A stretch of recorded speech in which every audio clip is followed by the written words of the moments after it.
The stars were silent witnesses to humanity's darkest hour. Admiral James Harper stood on the bridge of the HSS Vindicator, the last surviving warship of Earth's once mighty fleet. Through the viewport, he watched as the alien armada gathered around what remained of humanity's home planet. 3 days had passed since the Volteri Dominion had broken through Earth's orbital defenses. 3 days of fire raining from the sky. 3 days of silence from planetary command. "Status report," Harper ordered, his voice steady despite the weight pressing against his chest. Lieutenant Sarah Chen glanced up from her console, dark circles under her eyes. "Engine repairs at 87%, Admiral. Weapons systems operational but ammunition reserves critical. Life support stable." She hesitated. Still no response to our hails from any Earth installation. Harper nodded, the motion mechanical. Around him, the bridge crew worked with quiet efficiency, each person carrying the knowledge that they might be the last humans alive in the galaxy. The Vindicator had survived the initial assault only because it had been on the far side of Mars when the Volteri struck. When the defensive grid fell, Harper had made the call to retreat beyond the system's edge to effect repairs, a decision that haunted him with each passing hour. "Sir," called Commander Rice from Tactical, "long-range sensors are picking up Volteri communications." "They're celebrating." Harper's jaw tightened. The Volteri Dominion had emerged from deep space 18 months ago, their message simple and brutal. Submit or perish. Humanity, having only recently achieved faster-than-light travel, had chosen to stand their ground. They had believed their determination would outweigh their technological disadvantage. They had been wrong. "They think it's over," Harper said softly. "They think they've won." "Haven't they?" whispered Ensign Davis, the young officer immediately flushing with shame at having spoken aloud. Harper turned to face his crew. These men and women had followed him into hell, had watched their world burn, had lost everyone they'd ever loved. They deserved honesty. "In 22 years of service," Harper began, "I've learned one truth about humanity. We don't know when to quit." He straightened his shoulders. "The Volteri believe they've erased us from the galaxy. They're wrong. We are still here. And as long as humans draw breath, Earth is not dead." He strode to the navigation station. "What's the status of the FTL drive?" Lieutenant Chen answered. "Functional, sir, but the radiation shielding is compromised. Extended travel would be hazardous." "How hazardous?" "Potentially fatal after approximately 12 jumps." Harper considered this. "And the Crucible project?" The bridge fell silent. The Crucible had been humanity's last-ditch weapon development program. Experimental technology based on salvaged alien tech. Most of it hadn't been ready for deployment when the attack came. Most, but not all. "The prototype is secured in Cargo Bay 3, Commander Rice confirmed. Dr. Patel says it's operational, but untested." "Then will be the test," Harper decided. He turned back to the viewport, studying the distant stars. Among them lay the Volteri homeworlds, and beyond those, the crown jewel of their empire, Nexus Primus, a massive space station that served as the administrative center of the Dominion. If Earth had fallen, the Vindicator no longer had a home to defend. But it did have a way to make the Volteri regret their victory. "Plot a course to the Epsilon sector," Harper ordered. "We're going hunting." The journey took weeks. The Vindicator slipped through space like a ghost, avoiding Volteri patrols and supply lines. With each FTL jump, the radiation warnings grew more insistent. Crew members began showing signs of exposure. Nosebleeds, fatigue, worse. Harper offered to release anyone from duty who wished to stay behind on one of the habitable moons they passed. No one accepted.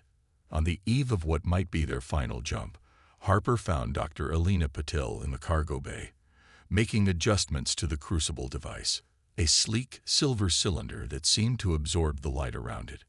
"Will it work?" Harper asked without preamble. Patil didn't look up from her work. "Theoretically, yes. The crucible creates a cascading energy field that should disrupt the molecular bonds in any structure it touches. Practically. She finally met his gaze. I don't know. We never got to the testing phase. And the range. Once deployed, it should affect everything within a 5-kilometer radius. Anything beyond that should be safe. She hesitated. Admiral, there's something else you should know. The deployment has to be manual. Someone needs to be there to activate the final sequence.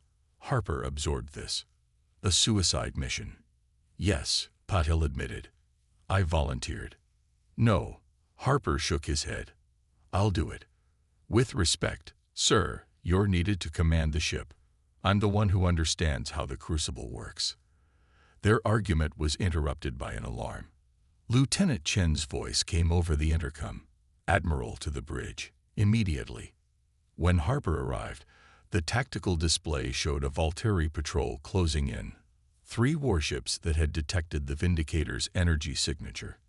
Time to intercept, Harper demanded. 8 minutes, sir, Rise reported. They're hailing their reinforcements. Harper made his decision instantly. Jump now. Get us to Nexus Primus. Sir, the drive needs 10 minutes tow. We don't have 10 minutes. Override the safeties and jump now. The FTL drive screamed in protest as it engaged, the ship shuddering around them. A conduit exploded on the port side of the bridge, and warning lights flashed across every console. Then came the familiar stretching sensation of faster-than-light travel, more violent than usual, like being pulled through the eye of a needle. When they emerged, the Vindicator was bleeding atmosphere from multiple hull breaches. Emergency force fields snapped into place, and damage control teams rushed to make repairs. But Harper's attention was fixed on the view ahead. Nexus Primus hung in space like an artificial star, a massive wheel-shaped structure surrounded by dozens of Volturi warships. It was several times larger than any space station humanity had ever constructed, housing millions of the Dominion's elite. And it was completely unprepared for what had just arrived on its doorstep. They've spotted us, Chen reported, her voice tight with tension.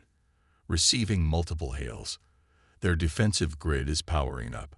Harper watched as the Volturi ships began to move, forming a protective screen around their precious station. They were confused. No human vessel had ever penetrated this deep into their territory. They didn't yet understand what the Vindicator represented. Humanity's last, defiant stand. Broadcast on all frequencies, Harper ordered. Let them hear us. Chen nodded, opening the channel. Harper drew himself up. This is Admiral James Harper of the human spaceship Vindicator. You believed you destroyed us. You celebrated our extinction. But here we stand at the heart of your empire. His voice grew harder. You took our world from us. Now we've come to take something from you. He cut the transmission with a sharp gesture. Battle stations. Prepare the crucible for deployment. As the crew rushed to comply, Harper's gaze remained fixed on the massive station ahead. The Volturi had thought the war was over. They were about to learn otherwise. Earth might be gone, but humanity's vengeance had only just begun. The bridge fell silent as the Volturi ships formed a defensive perimeter. Harper could almost feel their confusion radiating across the void. Humans weren't supposed to be here. Humans weren't supposed to exist anymore. They're scanning us, Lieutenant Chen reported, her fingers dancing across her console. Heavy energy signatures from their weapon systems.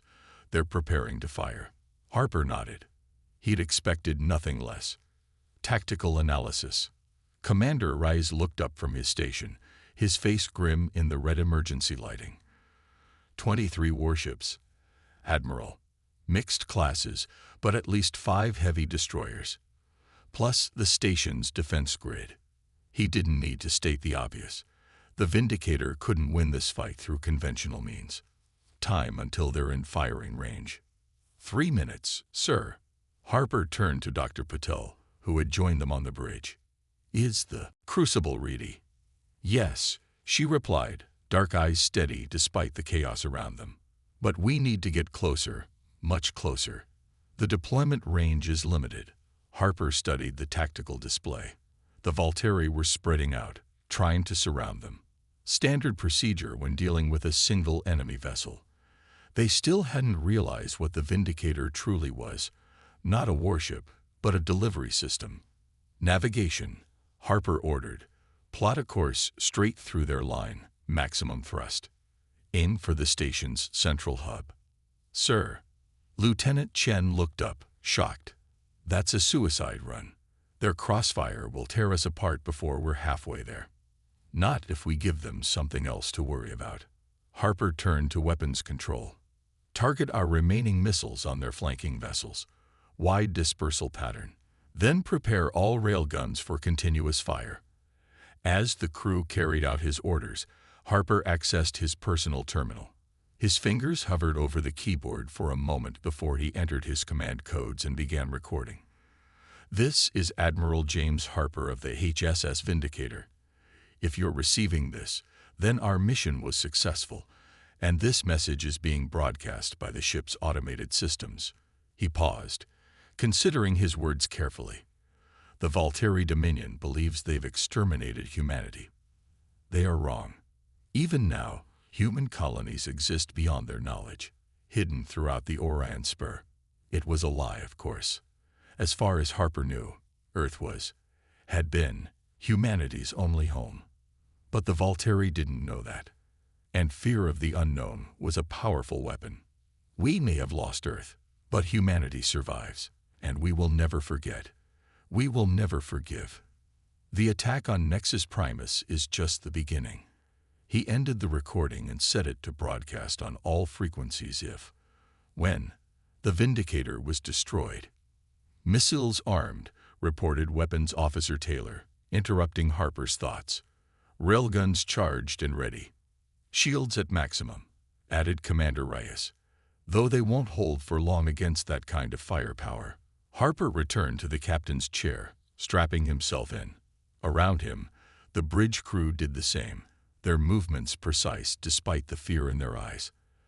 They had all known this was a one-way mission, but facing the reality of it was something else entirely.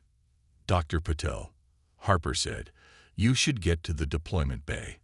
I'll need you to oversee final preparations. Patel nodded. About what we discussed earlier, Admiral. We'll cross that bridge when we come to it. Harper cut her off. For now, just make sure the crucible is ready.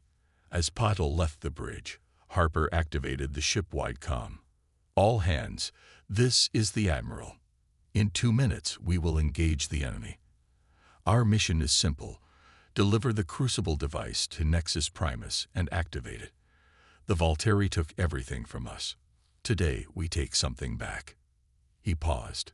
I won't lie to you. The odds are against us. But I've never been prouder to serve with any crew. Whatever happens next, remember, as long as a single human survives, Earth is not dead. Harper out. He closed the channel and looked around at his bridge officers. They were watching him, waiting. These weren't just soldiers following orders. They were the last guardians of a fallen world, carrying the memory of billions. 1 minute to contact, Chen announced. Her voice was steady now, the fear replaced by determination. Harper nodded. Launch missiles. The Vindicator shuddered as its remaining missiles streaked toward the Volturi formation. Almost immediately, the alien vessels began evasive maneuvers, energy weapons lashing out to intercept the incoming threats. Full power to engines, Harper commanded. Take us in. The human warship surged forward, aimed like a spear at the heart of the Volturi line. On the tactical display, the enemy formation wavered as commanders tried to decide whether to focus on the missiles or the charging vessel. They're targeting us, Reyes warned. Multiple weapon locks. Evasive pattern Delta, Harper ordered. Railguns, fire at will. The Vindicator's main weapons roared to life, magnetic accelerators hurling depleted uranium slugs at a significant fraction of light speed. The projectiles slammed into the lead Volturi ship, punching through its shields and tearing into its hull. But the aliens responded with overwhelming force. Energy beams and plasma bolts converged on the human vessel from all directions. The Vindicator's shields flared brilliant blue as they absorbed the initial barrage. Shields at 60%, Chen reported, voice raised over the sound of straining systems. 52, 45. A violent impact rocked the ship. A console exploded on the port side of the bridge, sending an ensign tumbling to the deck. Medical staff rushed to assist. Hull breach on decks 3 and 4, Rice called out. Emergency force fields holding. We've lost the port missile batteries. Harper gripped the arms of his chair as another hit shook the Vindicator. Distance to target. 8,000 kilometers in closing. Chen answered. We need to get within 5,000 for optimal deployment. The view screen showed chaos as the Vindicator plunged through the scattered Valtteri formation. 2 alien ships had collided in their haste to intercept, and a third was venting atmosphere from multiple breaches. But more were turning to engage, their weapons charging. Incoming transmission, Chen announced suddenly. It's from the station. Harper raised an eyebrow. Put it through. The main screen shifted to show a Valtteri, tall, with iridescent scales, and 4 pupilless eyes arranged in a diamond pattern. Unlike most of its kind, this one wore elaborate ceremonial armor rather than a military uniform. Human vessel. The alien spoke, its translator rendering its clicks and whistles into flat, emotionless English. I am High Commander Vexera of the Dominion. Your attack is futile. Surrender now, and your deaths will be swift. Harper studied the alien commander, noting the insignia on its armor. This wasn't just any Valtteri. This was one of their highest-ranking officials. High Commander, Harper replied, his voice cold. You destroyed our world. Did you truly believe we would not come for yours? The Valtteri's outer eyes narrowed. Your species was deemed too dangerous to incorporate into the Dominion. Your tendency toward violence and your rapid technological advancement made extinction the logical choice. A bitter laugh escaped Harper's lips. And yet here we are, at the heart of your empire. Another hit rocked the ship, but he didn't flinch. You should have made sure we were dead. He cut the transmission with a gesture. Distance. 6,000 kilometers, Chen answered. 5 Valtteri warships moving to intercept. Divert all remaining power to engines and forward shields, Harper ordered. We need to punch through their line. The ship lurched forward, its damaged engines straining. Harper's console flashed with a priority message from Dr. Patel in the deployment bay. He opened the channel. Admiral. Patel's voice came through, strained but determined. The crucible is showing signs of instability. The damage to the ship has affected its containment field. If we don't deploy soon. Harper understood the implication. We're almost in range, Doctor. Stand by. He closed the channel and turned to tactical. Status of the Valtteri interceptors. Rise didn't look up from his console.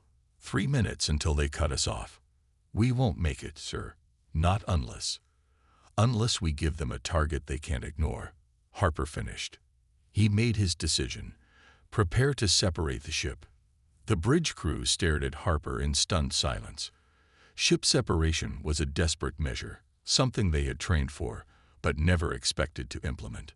Sir, Commander Rice finally spoke. Separation protocols weren't designed for combat conditions. I'm aware of that, Commander. Harper's eyes remained fixed on the tactical display, watching as the Valtteri warships adjusted their formation to cut off the Vindicator's approach. But the forward section can still reach the station while the engineering section draws their fire. Lieutenant Chen shook her head. The forward section won't have enough power to maintain shields. It would be completely vulnerable. It doesn't need shields, Harper replied. It just needs to get close enough. He opened a ship-wide channel. All hands, this is the Admiral. Prepare for emergency separation. Engineering crews to the aft section. Deployment team to the forward section. All other personnel, report to your designated evacuation stations. We separate in 2 minutes. As the crew scrambled to comply, Harper turned to Dr. Patel on the internal comm. Doctor, What's the minimum crew required to deploy the Crucible? Patel's face on the screen was illuminated by flashing warning lights. Just one. Admiral. Me. Negative. I need you on the engineering section to coordinate the distraction. I'll handle the deployment. Patel's eyes widened. Admiral, with all due respect, the final calibrations require. That's an order, Doctor. Upload all deployment procedures to my personal terminal immediately. Harper's tone left no room for argument. The engineering section will need your expertise more than I will. Harper closed the channel before she could protest further. He turned to his senior officers. Commander Rice, you'll take command of the engineering section. Lieutenant Chen, you'll go with him. Sir, Chen objected. Protocol dictates that I stay with you as your second. To hell with protocol. Harper cut her off. The engineering section needs to survive long enough for the Crucible to deploy. That means you and Rice need to be there to make it happen. Rice stepped forward. And what about you, sir? Harper met his gaze steadily. I'll pilot the forward section to the target. Once in position, I'll deploy the Crucible manually. Understanding dawned on their faces. Harper was sending them away because the forward section, his section, wasn't coming back. Sir, let me volunteer instead. Rice began, but Harper silenced him with a raised hand. This is my responsibility, Commander. Earth was under my protection, and I failed. His voice remained professional, but his eyes betrayed his resolve. I won't fail again. Now get to your stations. That's an order. As his officers reluctantly moved to comply, Harper downloaded the Crucible deployment protocols to his neural implant. The data streamed into his consciousness. Activation sequences, stabilization procedures, and finally, the detonation protocol. The information confirmed what he had already suspected. The deployment required someone to remain with the device until the very end. The ship shuddered as another Volturi blast struck home. Shields at 28%, reported the tactical officer who would remain on the bridge during separation. Hull breaches on decks 5 through 8. Separation preparations complete, Admiral, came the report from engineering. All essential personnel are in position. Harper nodded. Begin separation sequence. Warning klaxons blared throughout the ship as massive locking mechanisms disengage. With a groan of protesting metal, the Vindicator began to split into two distinct sections. The forward section, containing the bridge and the Crucible, and the larger engineering section, housing the main engines and most of the weapons. Separation complete, reported the tactical officer. Engineering section is away. On the view screen, Harper watched as the rear portion of his ship veered off on a new heading, immediately launching its remaining missiles toward the Volturi fleet. The alien ships responded predictably, most of them breaking off to pursue the more heavily armed engineering section. They took the bait, Harper murmured. He turned to the skeleton crew remaining on the bridge. All of you, get to the escape pods now. The junior officers exchanged glances. Sir, we can't leave you alone. That's exactly what you're going to do, Harper insisted. The forward section's heading straight for that station. There's no reason for anyone else to go down with it. When they still hesitated, he softened his tone. The engineering section will need every hand they can get. Those pods will rendezvous with Commander Rice. That's where you're needed now. Reluctantly, they complied, leaving Harper alone on the bridge of what was essentially now a massive projectile hurtling toward Nexus Primus. He transferred all controls to his command chair and sealed the bridge. 4,000 kilometers to target, the computer announced dispassionately. 3 minutes to optimal deployment range. Harper opened a channel to the engineering section. On the screen, he could see Rice and Chen coordinating a chaotic defense as the Volturi ships hammered them with energy weapons. Status report, Commander. Rice looked up, his face streaked with sweat and soot. We've got their attention. Sir, 17 warships on our tail, shields holding at 31%. And the escape pods. All received. We're doing everything we can to keep the Volturi focused on us. A violent impact shook Reyes's image. "But we can't keep this up much longer." "You don't have to," Harper assured him. "Just long enough." He hesitated, then added, "It's been an honor, Commander." Reyes straightened, offering a crisp salute that Chen and the visible bridge crew quickly mirrored. "The honor has been ours, Admiral." Harper returned the salute, then closed the channel. Alone now, he piloted the forward section through the gap in the Volteri defenses. Only 6 enemy ships remained between him and the station, and they were scrambling to reposition. 3,000 kilometers to target, the computer announced. On his tactical display, Harper could see the engineering section executing a series of brilliant evasive maneuvers, drawing the majority of the Volteri fleet farther away from the station. Reyes was buying him the time he needed. A proximity alert blared as 2 Volteri destroyers moved to intercept the forward section. Without the main engines, Harper's maneuverability was limited, but he still had the maneuvering thrusters. He executed a rolling dive, narrowly avoiding the first barrage of energy weapons. The second blast caught the forward section's port side, tearing away a chunk of the hull. Warning lights flashed across Harper's console as atmosphere vented into space from multiple decks. He rerouted emergency power to the remaining thrusters and pressed onward. 2,000 kilometers to target. The station loomed larger on the view screen, its massive wheel-like structure now clearly visible. Harper could make out the individual sectors: diplomatic quarters, military command, administrative centers, the beating heart of the Volteri Dominion. Another blast rocked the forward section, knocking out the starboard thrusters. The ship began to tumble, throwing Harper against his restraints. He fought with the controls, using the remaining thrusters to stabilize the vessel, but the damage was severe. Warning: hull integrity critical. Structural failure imminent, the computer announced. Harper ignored the warnings. Computer, status of Cargo Bay 3. Cargo Bay 3 intact. Crucible device stable. 1,000 kilometers to target. Optimal deployment range achieved. With shaking hands, Harper activated the final sequence, transferring control of the forward section to the autopilot. He unstrapped from his chair and made his way through the buckling corridors toward Cargo Bay 3. Emergency force fields flickered as he passed, barely containing the vacuum of space beyond the damaged hull. Twice he had to climb through sections where artificial gravity had failed, pulling himself along by handholds as the ship continued its approach to Nexus Primus. When he reached Cargo Bay 3, the massive doors slid open to reveal the Crucible, a sleek, cylindrical device pulsing with an ethereal blue light. Harper approached it, feeling a strange calm descend over him despite the chaos around him. Computer, time to impact with Nexus Primus. Impact in 90 seconds. Harper placed his hand on the Crucible's activation panel, his neural implant interfacing with the device. The deployment sequences Dr. Patel had uploaded began to flow through his mind. As he initiated the final preparations, a transmission alert sounded. "Admiral Harper." The voice of High Commander Vexra filled the cargo bay. "Your ship is crippled.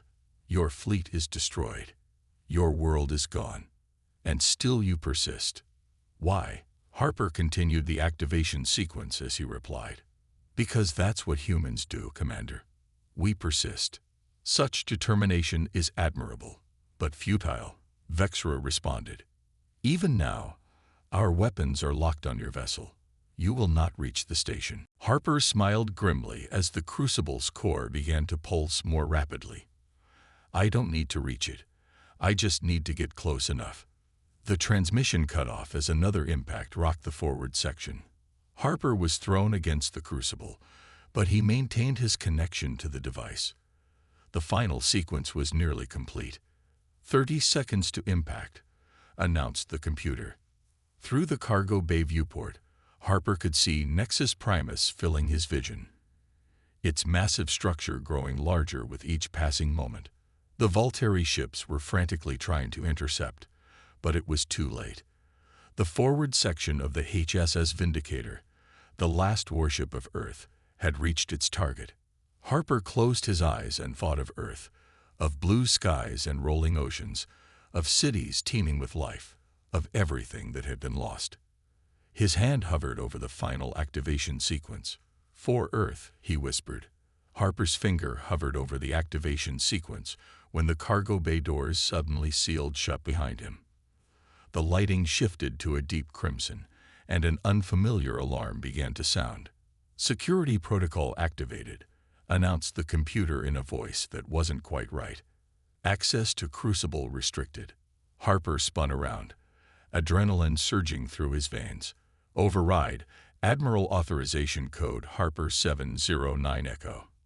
The computer remained silent for a moment, then responded, "Override rejected." A holographic projection flickered to life beside the Crucible. Not the standard chip's interface, but something else entirely.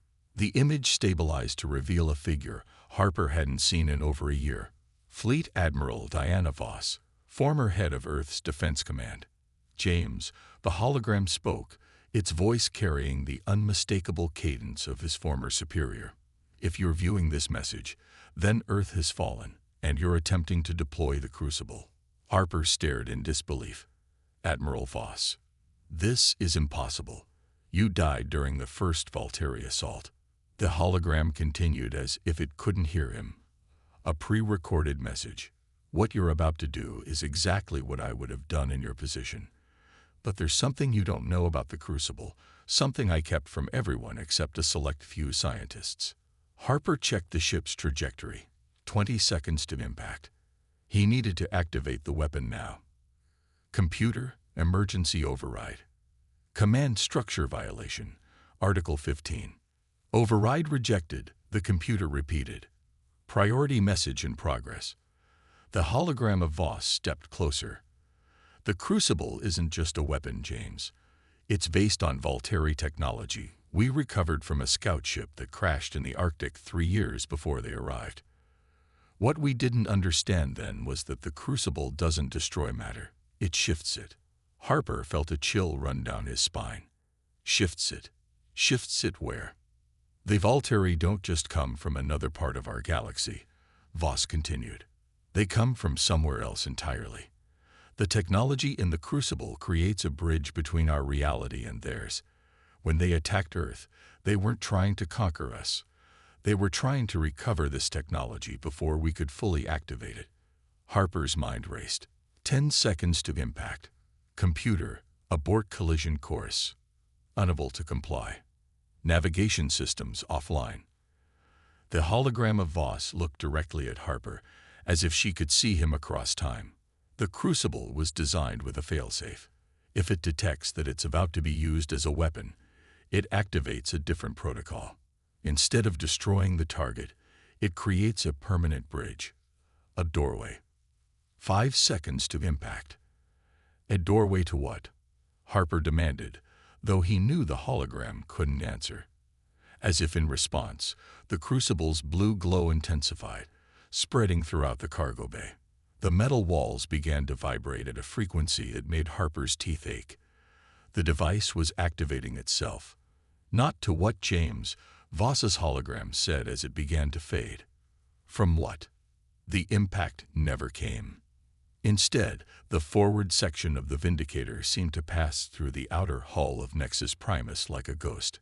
Harper was thrown to the deck as reality itself seemed to tear around the ship. Through the viewports, he glimpsed impossible geometries, structures that couldn't exist in three-dimensional space folding in on themselves.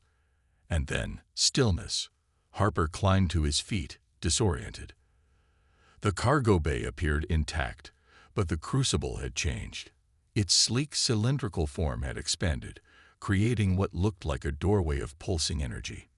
Beyond it, Harper could see something. Not the interior of Nexus Primus, but somewhere else entirely. "Warning," the computer announced, its voice distorted. "Dimensional breach detected. Unknown entities approaching." Before Harper could respond, the ship's communication system crackled to life. "Admiral Harper, do you copy?" It was Chen's voice, tense with urgency. "The Valtteri. They're retreating. All of them. They've broken off their attack and are abandoning the station. "What did you do?" "I didn't do anything," Harper replied, his eyes fixed on the energy doorway. The crucible activated itself. "Lieutenant, listen carefully. The weapon isn't what we thought it was. It's some kind of portal technology." "The portal?" Chen's confusion was evident even through the static. "To where?" A shadow moved within the energy field of the doorway. Something was coming through. "I don't know," Harper answered, reaching for his sidearm. "But I think we're about to find out." The shadow solidified into a figure, humanoid but not human, with elongated limbs and skin that seemed to shift colors like oil on water. It stepped through the doorway and regarded Harper with eyes that contained galaxies. At last, it spoke, its voice resonating directly in Harper's mind rather than through his ears. The cycle repeats. Harper kept his weapon trained on the entity. "Who are you?" "What cycle?" "We are the precursors," the being replied. "Those you call Volteri are our creation, just as humans are. The cycle of ascension continues as it must." Harper's mind reeled. "You created both our species. Why would you set us against each other?" "Not against," the precursor corrected. "In competition. Only through conflict does evolution accelerate. Only through struggle does a species reach its potential." It gestured to the crucible. "This device was our gift, left for whichever species proved worthy of finding it." "Gift?" Harper's voice hardened. "Earth is gone. Billions dead. You call that a gift?" The precursor's expression remained impassive. "The Volteri found their own device centuries ago. It led them to ascension before they were truly ready. They have stagnated, become conquerors rather than creators. We had hoped humans might provide balance." A tremor ran through the ship, and Harper struggled to maintain his footing. Through the viewport, he could see Nexus Primus beginning to change. Parts of the station were dissolving, reforming into unfamiliar structures. "What's happening?" Harper demanded. "Convergence," the precursor answered. "Two realities becoming one. The crucible doesn't destroy, it transforms. Nexus Primus will become the anchor point for a new kind of existence, neither fully Volteri nor fully human." On the command channel, Harper could hear panicked reports from the engineering section. Commander Rice's voice cut through the chaos. "Admiral, the station is emitting some kind of energy field. It's expanding outward. The Volteri are fleeing, but we can't outrun it." "Orders, sir." Harper stared at the precursor, anchor building inside him. "This wasn't our choice. You had no right to force this upon us." "Choice is an illusion, Admiral," the precursor replied. "The strong survive. The adaptable evolve. The Volteri chose conquest. What will humans choose?" The energy field from the doorway was expanding, filling the cargo bay with shimmering light. Harper could feel it washing over him, through him, changing something fundamental in his very cells.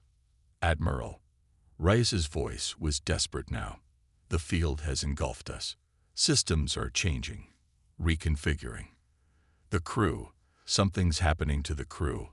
Harper tried to respond, but his voice caught in his throat. His vision blurred, then sharpened to a clarity he had never experienced before. He could see energy patterns, quantum probabilities, the underlying fabric of reality itself. "Have you done to me?" he finally managed to say. "Given you the potential your species always had," the precursor answered. "The question is, what will you do with it?" Beyond the viewport, Harper could see the transformation spreading. Nexus Primus was no longer recognizable as a Volteri station. It had become something new, a vast, crystalline structure that pulsed with the same energy that now flowed through Harper himself. "Commander Rice, Lieutenant Chen," Harper called over the comm. "Status report." When Rice's face appeared on the view screen, Harper nearly didn't recognize him. The commander's features were subtly altered, his eyes now containing the same cosmic depth as the precursors. "We're changing, Admiral," Rice reported, his voice calm despite the transformation. "The crew, the ship, everything. I can't explain it, But I can feel more. It's like I can see connections I never could before. The crucible was never meant to be a weapon. The precursor explained. It is a catalyst for the next stage of evolution. The Volturi failed their test by using it to conquer. Now humanity stands at the same crossroads. Harper looked down at his hands, watching as energy coursed just beneath his skin. And if we refuse this evolution, you cannot. It has begun. The precursor moved to the doorway again. What remains to be seen is whether humans will use this ascension as the Volturi did, to dominate, or whether you will choose a different path. As the precursor began to step back through the portal, Harper lunged forward, grabbing its arm. You don't get to play God with our species and then just leave. The being turned to him, and for the first time, Harper saw something like emotion in its cosmic eyes. We are not gods, Admiral Harper. We are simply further along the path that you now begin. And we are not leaving. It gestured to the transform station. We are joining. The real test begins now. With that, the precursor dissolved into pure energy, flowing into Harper himself. His mind exploded with knowledge. Histories of countless civilizations, the true nature of the cosmos, the purpose of the endless cycle of evolution that drove all sentient life. And something else, the location of surviving human colonies, hidden from both Earth and the Volturi, waiting in the darkness between stars. Admiral. Chen's voice reached him through the chaos in his mind. The Volturi fleet. They're coming back. Hundreds of ships. And they're transmitting a message. They want to speak with you. Harper stared out at the transformed station, at the Volturi fleet surrounding it, and at his own reflection in the viewport. His eyes now filled with stars. The precursor had called this a test, but Harper recognized it for what it truly was. A war for the future of both species, and humanity had just acquired the ultimate weapon. Put them through, he said. It's time to show the Volturi what humans are really capable of. The face of High Commander Vexera appeared on the view screen, his 4 eyes narrowing at the sight of Harper's transformation. The Volturi leader's scales had taken on a metallic sheen, suggesting he too had been changed by the energy field emanating from the station. What have you done, human? Vexera demanded, his translator unable to fully mask the fear in his voice. Harper studied the alien commander, seeing him with new clarity. With his enhanced perception, Harper could detect subtle energy patterns flowing through the Volturi, similar to what now coursed through his own veins, but different. Where Harper's energy seemed to pulse with creativity and adaptability, Vexera's radiated rigid control and dominance.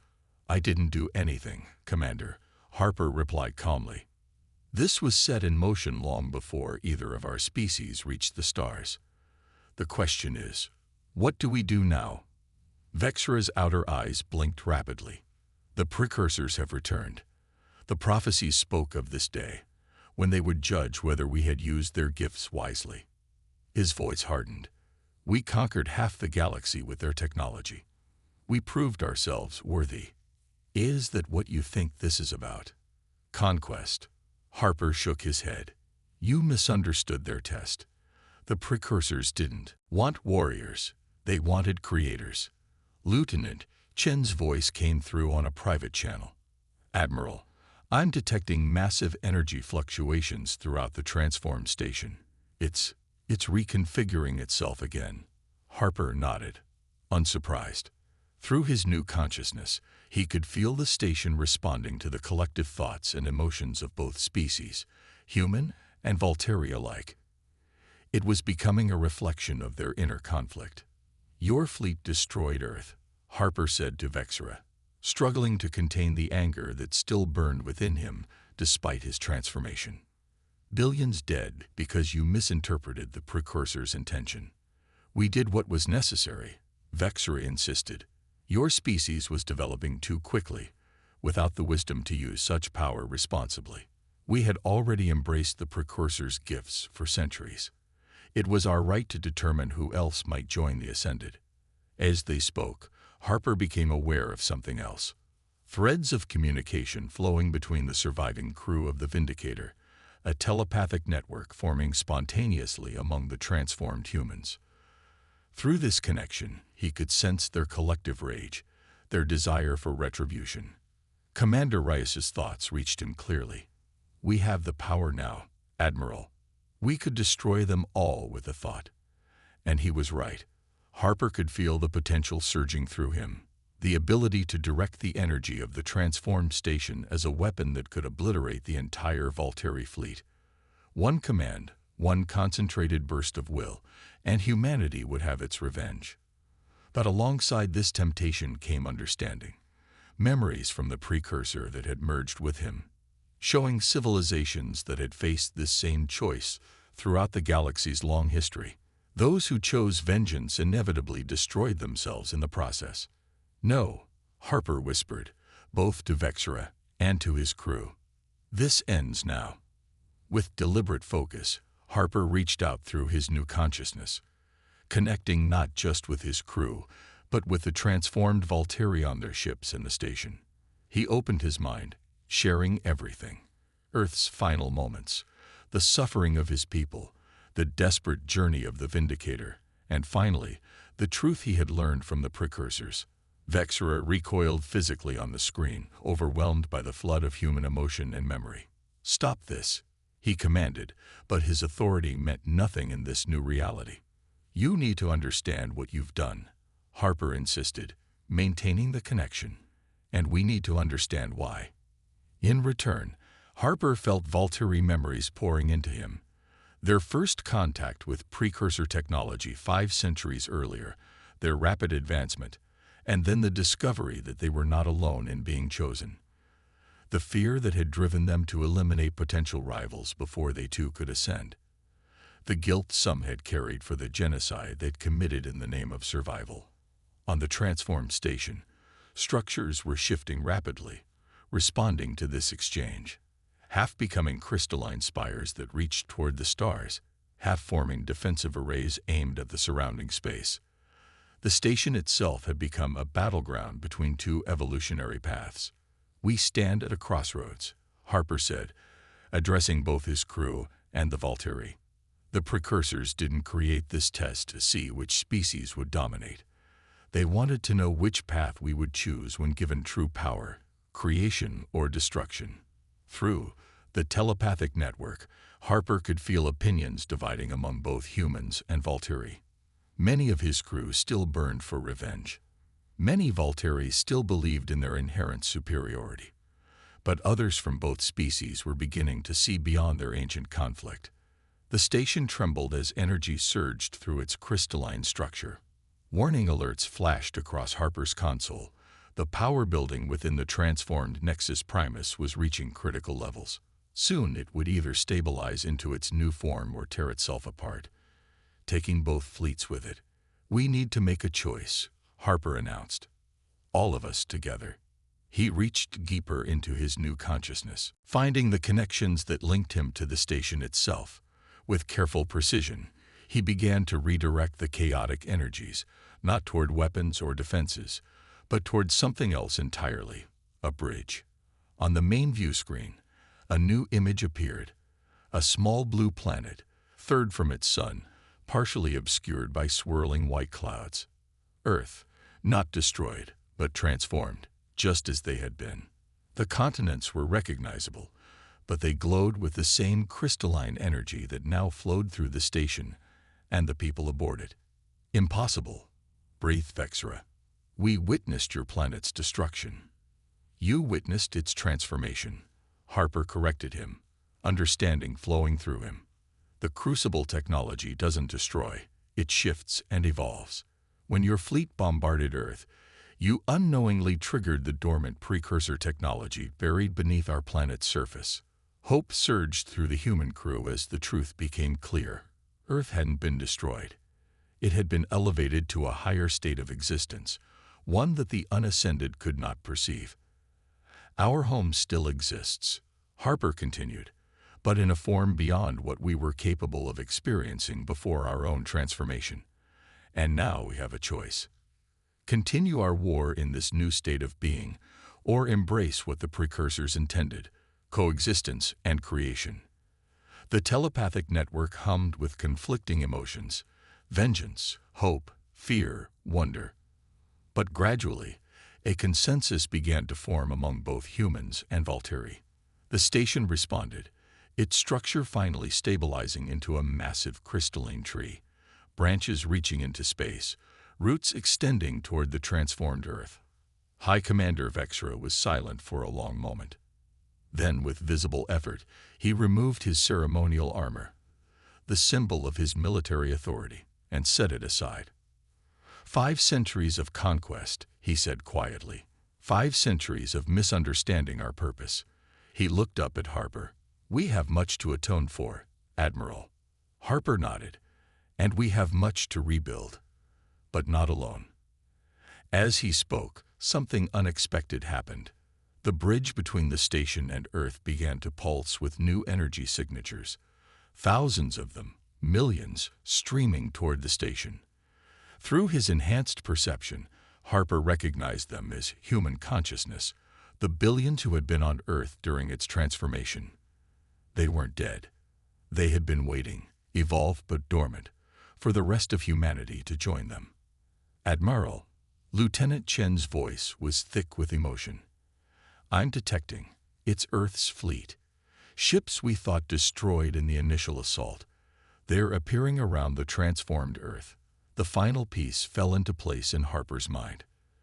This had never been a test of one species against another. It had been a test of whether they could overcome their most basic instincts: fear, hatred, vengeance, when faced with the ultimate power. As the human and Valtteri fleets consolidated around the transformed station, a new presence made itself known through the telepathic network. The collective consciousness of the precursors observing from beyond the veil of ordinary reality. The cycle continues. They communicated. 2 paths have converged. The real journey begins. Harper turned to the viewport, watching as the transformed station, now a nexus point between multiple states of existence, began to generate a field that expanded outward, offering the same evolution to all it touched. Not forced upon them as it had been on Harper and his crew, but as a choice. The war between humans and the Valtteri Dominion was over. A different kind of struggle was just beginning. The challenge of wielding cosmic power with wisdom and restraint. Set course for Earth, Harper ordered, knowing it would be both a homecoming and a first contact with something new. It's time we properly introduced ourselves to the galaxy. As the Vindicator's transformed engines powered up, Harper felt one last communication from the precursor consciousness that had merged with him, not words, but understanding. The test wasn't over. It had only just begun. And this time, the examiners would be watching very carefully indeed. The journey back to Earth took mere moments with the transformed Vindicator. Space itself seemed to bend around the ship, responding to Harper's thoughts as much as to any navigation commands. The human and Valtteri vessels traveled together, no longer as enemies, but as uncertain allies bound by their shared evolution. As they approached the transformed Earth, Harper stood at the viewport, scarcely breathing. The planet gleamed like a sapphire set in crystal, familiar continents and oceans now interwoven with luminous structures that reached into the upper atmosphere.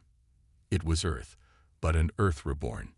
It's beautiful, Lieutenant Chen whispered beside him. Like the rest of the crew, she had adapted to her transformation with remarkable resilience. Her eyes, now containing pinpoints of starlight, reflected the planet below. It's home, Harper replied simply.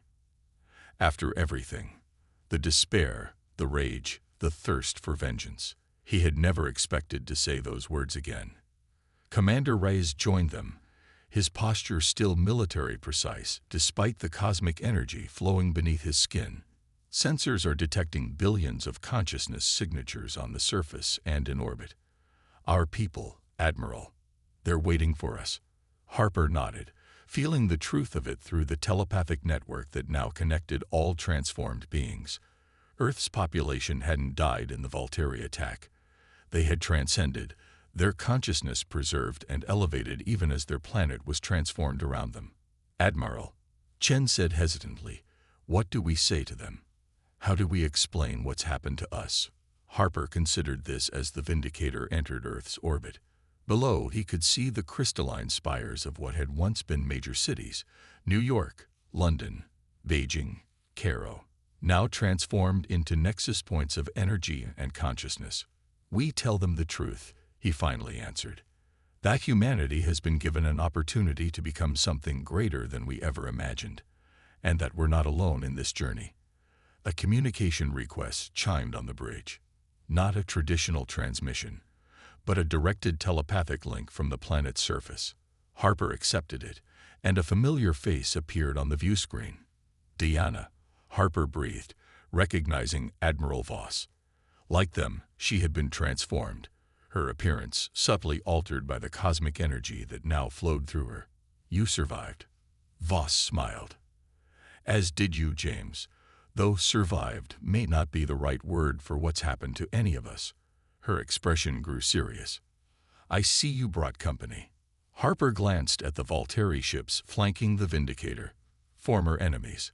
Now, complicated allies. The precursors had plans for both our species. "So we've learned," Voss nodded. "The transformation has given us access to knowledge we never dreamed possible. The universe is so much more than we understood." She hesitated. "Are you ready to come home?" The question hung in the air. Despite their transformation, despite knowing Earth still existed, Harper felt a moment of uncertainty. They had changed. Earth had changed. Could it still truly be home? "We're ready," he decided. The landing was unlike anything Harper had experienced before. The Vindicator descended toward what had once been the Pacific Command headquarters in San Francisco, now a sprawling crystalline complex that seemed to grow directly from the bay. But rather than using thrusters or anti-gravity, the ship simply phased through layers of atmosphere, guided by the collective will of those waiting below. As Harper led his crew down the Vindicator's ramp, he was met by a delegation unlike any diplomatic reception in human history. Thousands of transformed humans stood in concentric circles around the landing area, their minds linked in a welcome that transcended words. Among them walked former world leaders, scientists, ordinary citizens, all part of the new collective consciousness while somehow maintaining their individuality. Admiral Voss stepped forward to greet them formally. Behind her stood a diverse council that appeared to represent Earth's new leadership. "Welcome home, crew of the Vindicator," Voss announced, her voice carrying both sound and deeper meaning. "And welcome to our Volteri guests." High Commander Vexera, who had accompanied Harper from his own vessel, stepped forward cautiously. This was the moment Harper had been concerned about, the first direct contact between Earth's transformed population and representatives of the species that had attacked them. But instead of hostility, Harper felt something unexpected ripple through the telepathic network: curiosity, caution, and a willingness to understand. An elderly human counselor addressed Vexera directly. "For centuries, your people watched ours from the shadows, fearing what we might become. Today, we stand as equals in transformation. The past cannot be undone, but the future remains unwritten." Vexera bowed his head. "The Dominion acted from fear, not wisdom. We misinterpreted our own ascension as superiority rather than responsibility." He straightened, his 4 eyes scanning the assembled humans. "I offer no excuses for what we did, only the promise that we will work to atone for our actions."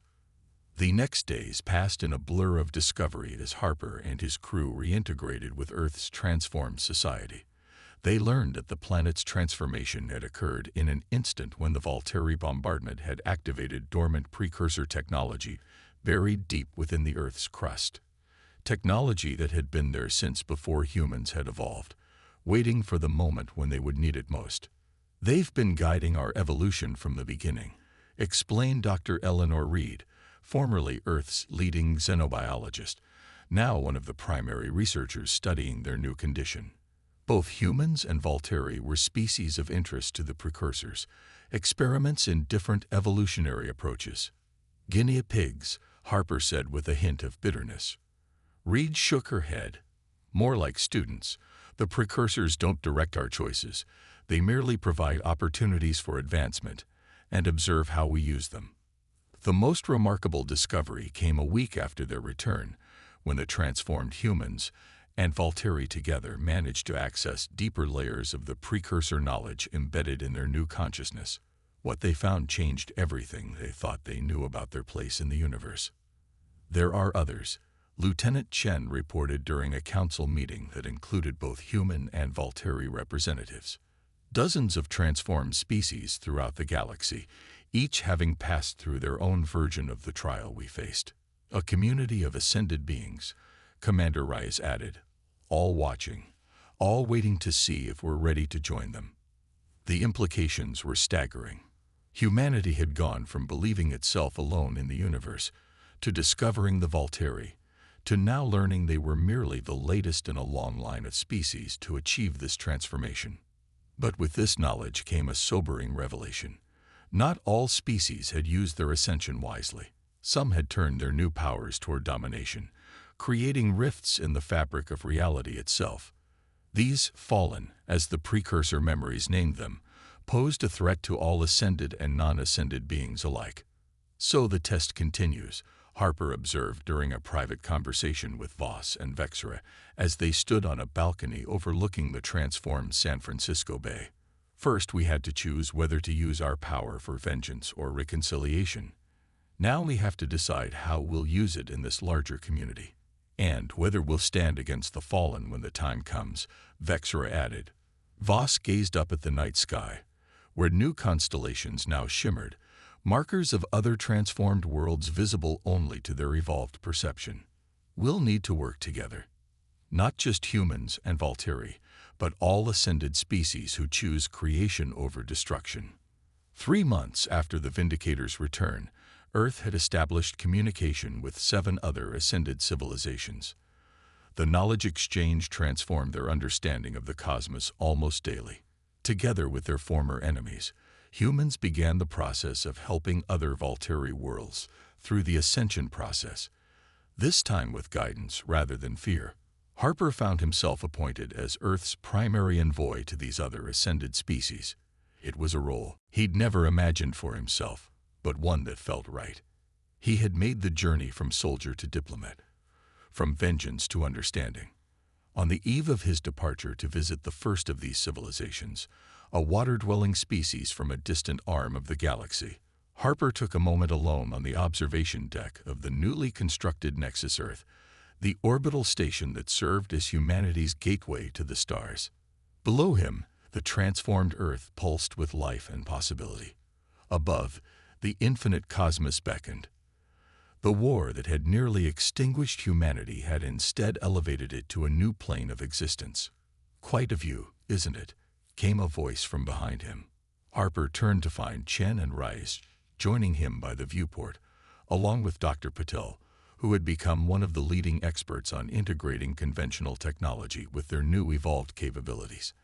I was just thinking about how differently things could have turned out, Harper admitted, if we'd managed to deploy the Crucible as a weapon rather than as it was intended. We have destroyed ourselves along with the Volteri. Patel finished for him. The energy release would have consumed both fleets and likely created a tear in space-time that could have threatened the entire sector. Rice shook his head. Hard to believe we once thought of the Crucible as our last hope for revenge. And now it's our gateway to the future, Chen added. Harper smiled, feeling the weight of his former hatred finally lifting completely. The transformed HSS Vindicator, now serving as his personal vessel for diplomatic missions, waited in the docking bay. Tomorrow would bring new discoveries, new challenges, new understanding. The journey's just beginning, he said, turning from Earth to face the stars. The cosmos stretched before them, vast and mysterious, and for the first time, welcoming. Beyond the physical universe, beyond even the perception of the newly ascended humans and Volteri, the precursors observed with satisfaction. Another test concluded, another cycle complete. The students were becoming teachers in their own right, And in the darkness between galaxies, the fallen watched as well, their ancient hunger stirring at the emergence of new power in the cosmos. The true test still awaited, when creation would stand against destruction for the fate of all existence. But that was a story for another day. For now, humanity had found its place among the stars, not as conquerors, not as victims, but as creators of their own destiny. The human warship that had set out for vengeance had instead discovered something far more valuable, a future without end. Harper took one last look at the transformed Earth, a monument to humanity's resilience and potential, before turning toward his waiting ship and the infinite possibilities that lay beyond.